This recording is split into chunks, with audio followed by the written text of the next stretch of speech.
Good morning student. मैं तृप्ति वर्मा और आप सभी का स्वागत है मेरे यूट्यूब चैनल पे। ठीक है, तो आज हम पढ़ेंगे मौद्रिक नीति, मॉनेटरी पॉलिसी। मॉनेटरी पॉलिसी क्यों बनाई जाती है और इसकी आवश्यकता क्यों पड़ती है और ये कैसे कार्य करते हैं, इसके बारे में आज हम अध्ययन करेंगे। ठीक है, तो पहले तो मैं बताती हूँ मौद्रिक नीति क्या है। वह उपाय या उपकरण जिसके द्वारा केंद्रीय बैंक, सेंट्रल बैंक, आरबीआई ब्याज दरों पर नियंत्रण कर अर्थव्यवस्था में मुद्रा के प्रवाह, मनी फ्लो को नियंत्रित करता है, मूल्य स्थिरता बनाए रखता है और उच्च विकास दर के लक्ष्य प्राप्ति का प्रयास करता है। ठीक है, और भारतीय संदर्भ में भारतीय रिजर्व बैंक आरबीआई वह सर्वोच्च प्राधिकृत संस्था है जो अर्थव्यवस्था में मूल्य स्थिरता हेतु इस नीति का प्रयोग करता है। ठीक है, अब हम ये देखते हैं कि मौद्रिक नीति क्यों बनाई जाती है। मौद्रिक नीति आरबीआई बैंक द्वारा केंद्रीय बैंक आरबीआई बनाता है। ठीक है, और इसके लिए एक समिति बनाई जाती है और ये उर्जित पटेल की सिफारिश पर बनाई गई है। ये साल में 6 बार आती है। 6 बार आती है का मतलब एक बार बनती है, लेकिन बाई मंथली चेंजमेंट होती रहती है और इसकी वर्ष में कम से कम 6 बार बैठक होनी चाहिए। अब हम देखते हैं मौद्रिक नीति क्या है। मौद्रिक नीति द्वारा अर्थव्यवस्था में मुद्रा का प्रवाह एवं प्रचालन की मात्रा होती है। भारत में मौद्रिक नीति का संचालन भारतीय रिजर्व बैंक द्वारा किया जाता है।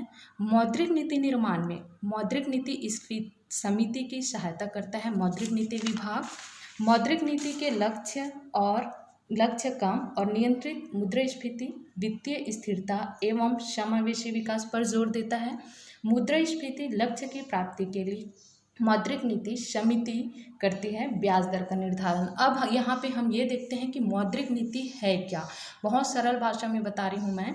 किसी भी देश की अर्थव्यवस्था में उस देश के केंद्रीय बैंक के द्वारा मुद्रा की आपूर्ति और मुद्रा के प्रवाह को नियंत्रित करने के लिए जो भी नीतियाँ बनाई जाती हैं उस नीति को हम मौद्रिक नीति कहते हैं। और ये मौद्रिक नीति महंगाई या मंदी की स्थिति को दूर करने के लिए बनाई जाती है। ठीक है, अब हम यहाँ पे देखते हैं मौद्रिक नीति के घटक। मौद्रिक नीति के 2 उपकरण या घटक होते हैं जिसको हम बोलते हैं एक गुणात्मक उपकरण, दूसरा मात्रात्मक उपकरण। गुणात्मक उपकरण मतलब कोई भी बैंक है जैसे किसी व्यक्ति को लोन देता है तो उसके गुण के आधार पे देता है कि वो ब्याज सहित इतना दिन में लौटा पाएगा कि नहीं, उनके पास संपत्ति कितना है और ये इस बैंक की नियम के शर्त को मान सकता है कि नहीं। इस आधार पर जो लोन देते हैं उसको गुणात्मक उपकरण कहते हैं। और मात्रात्मक उपकरण में 2 उपकरण आ जाते हैं, डायरेक्ट इन्वेस्टमेंट और इनडायरेक्ट इन्वेस्टमेंट। अब डायरेक्ट इन्वेस्टमेंट में क्या क्या आता है, CRR, SLR एक्ट, और इनडायरेक्ट इन्वेस्टमेंट में BR, RR, RRR ये सब आ जाती है। ठीक है, तो अब हम देखते हैं BR बैंक रेट। ठीक है, अब बैंक रेट होती क्या है। ठीक है, वाणिज्यिक बैंकों को दीर्घकालीन ऋण देने के लिए केंद्रीय बैंक द्वारा लगाई गई है ना। दूसरा है RR रेपो रेट, वह दर जिस पर आरबीआई वाणिज्यिक बैंकों को अल्पकालीन उधार देता है। रेपो दर का उपयोग मुद्रास्फीति को नियंत्रित करने के लिए करता है। मुद्रास्फीति की स्थिति में केंद्रीय बैंक करते हैं रेपो रेट दर में वृद्धि। अब मैं बहुत सरल भाषा में बता रही हूँ कि बैंक रेट और रेपो रेट, ठीक है, ये दोनों कैसे भारतीय अर्थव्यवस्था में शाख का नियंत्रण करते हैं। ठीक है, जैसे कि देखो RR, ठीक है, रेपो रेट, ये आरबीआई अपने ग्राहकों मतलब आरबीआई के कौन ग्राहक हो सकते हैं, जैसे केंद्र सरकार है, राज्य सरकार है, व्यापारिक बैंक, ठीक है, ये हो सकती है आरबीआई के ग्राहक। तो आरबीआई अपने ग्राहकों को अल्पकालीन अवधि के लिए जिस दर पर ब्याज देती है या ऋण देती है, ठीक है, जिस दर पर ऋण देती है, जिस ब्याज दर पर हम ऋण देते हैं उसे हम कहते हैं RR। और बैंक दर क्या होती है कि जब आरबीआई अपने कमर्शियल बैंक या व्यापारिक बैंकों को दीर्घकालीन अवधि के लिए जिस ब्याज दर पर ऋण देती है तो उसको हम कहते हैं बैंक दर। अब ये देखते हैं कि बैंक दर और रेपो रेट दर, ठीक है, रेपो रेट दर कम रहता है बैंक रेट से और बैंक रेट अधिक रहता है रेपो रेट दर से, ठीक है। अब हम यहाँ पे देखते हैं कि बैंक रेट और रेपो रेट कैसे अर्थव्यवस्था में साख को नियंत्रित करती है, ठीक है। कैसे साख को नियंत्रित करती है, जैसे कि देखो अर्थव्यवस्था में मुद्रास्फीति की स्थिति है तो आरबीआई आरआर को बढ़ा देगा, ठीक है। और अगर मुद्रास्फीति मंदी की स्थिति है तो वो क्या करेगा, आरआर को घटा देगा, ठीक है। अब हम दूसरा पढ़ते हैं आरआरआर, रिजर्व रेपो रेट। ये क्या होता है, वह दर जिस पर आरबीआई देश के वाणिज्यिक बैंकों से लेता है अल्पकालीन उधार। देश में मुद्रा आपूर्ति को नियंत्रित करने के लिए होता है इसका उपयोग।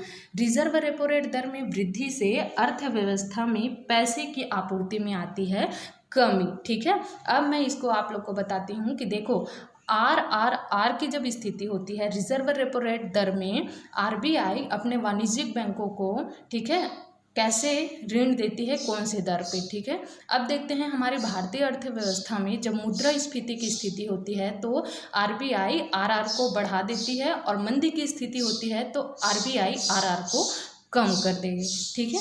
अब तीसरा देखते हैं हम एसएलआर, ठीक है, संवैधानिक तरलता अनुपात। अब संवैधानिक तरलता अनुपात मतलब क्या है, तरलता मतलब मुद्रा का प्रवाह तरल रूप में, ठीक है। अब हम इसको देखते हैं, किसी बैंक के एनडीटीएल का वह प्रतिशत अंश जिसे बैंकों द्वारा सरकारी प्रतिभूतियों या आरबीआई द्वारा मान्यता प्राप्त अन्य प्रतिभूतियों में निवेश करना आवश्यक हो। अब ये एनडीटीएल क्या है, net demand and term liability. Liability मतलब क्या होता है, दायित्व, ठीक है। दायित्व मतलब जो संपत्ति हमारा नहीं है और हमको दिया गया है और उसको वापस करना है। और एसेट्स का मतलब क्या होता है, संपत्ति जो हमारा है और हमको किसी को नहीं देना है, ठीक है। अब हम देखते हैं आरबीआई तथा वित्त मंत्रालय का बैंकिंग विभाग मिलकर तय करते हैं एसएलआर की सीमा।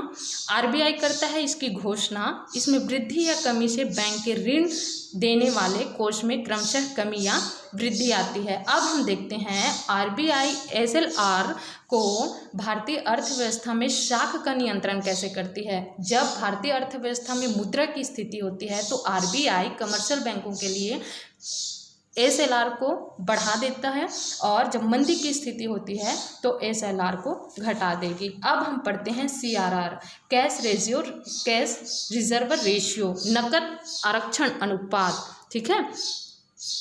किसी बैंक के एनडीटीएल का वह प्रतिशत अंश जिसे आरबीआई के लिए आरक्षित करना आवश्यक हो। बैंक को नकदी के समस्या से सुरक्षा प्रदान करने में सीआरआर है सहायक। अब नकद और नकदी, ठीक है। नकद क्या होता है, वैल्यू होता है। जैसे कि मुझे कोई वस्तु चाहिए, जैसे ये पेन है, ठीक है, स्पार्कल है, वाइटनर है, अब वो चाहिए लेकिन मेरे पास पैसा नहीं है तो मैं अपने कोई भी संपत्ति उनको देखकर पेन को खरीद लिया, वो होता है हमारा क्या होता है, नकद।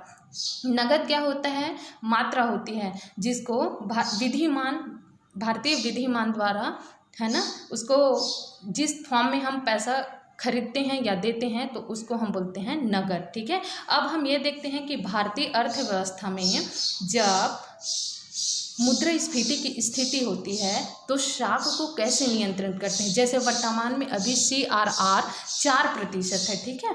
तो जब मुद्रास्फीति की स्थिति आती है तो आरबीआई क्या करता है, सीआरआर में वृद्धि कर देगा। कैसे सीआरआर में वृद्धि कर देगा, मान लेते हैं हमारे पास 100 रुपये है, ठीक है। अब इस 100 रुपये का 4% अभी आरबीआई के पास रखना होगा और जब हम मुद्रास्फीति की स्थिति में सीआरआर में वृद्धि कर देंगे तो 100 रुपये का 10% बढ़ा देंगे तो ये 10% हमको आरबीआई को देना होगा, ठीक है।